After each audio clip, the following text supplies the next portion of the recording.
So we said Jesus Christ, that's what we are saying. It's talking about what?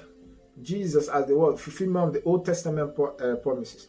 Now, all the promises God spoke, get it clearly now, all the promises that God spoke through the fathers. He spoke to Abraham, I'll make thee a great nation. He spoke to Abraham again, said that seed shall be called blessed. All the promises spoke to David, all the promises, all the prophecies. Remember, the Father spoke. Look at it now carefully. We are determining that Jesus is God.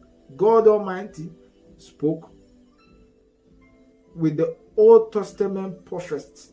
When he spoke with the Old Testament prophet, same God that spoke through the Old Testament prophet became a man to fulfill what he spoke through the Old Testament prophet.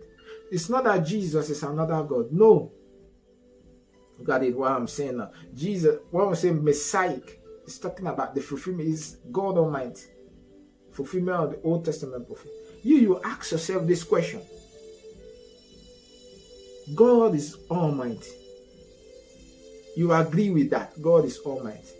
Why will God speak through the Old Testament prophets and give them prophecies on what he will fulfill, and he will send another person to come and fulfill it?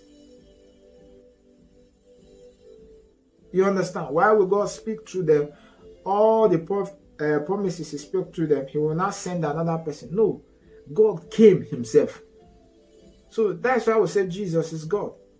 All the promises of the Old Testament, God himself, the one who spoke through them, all the promises, he himself came. It's not that he sent another person. So Jesus is not another God. No, it is the same eternal God who came himself as man to fulfill what he has spoken to all the old prophets. You understand? So he spoke through the prophet. Now he came himself to fulfill what he has spoken. That's why he that was with Moses is the same that was with them physically. So that's why we say Jesus is God who became a man. It was Jesus that spoke through all the prophets, and it's Jesus that came to what? Fulfill all he has spoken through the prophets.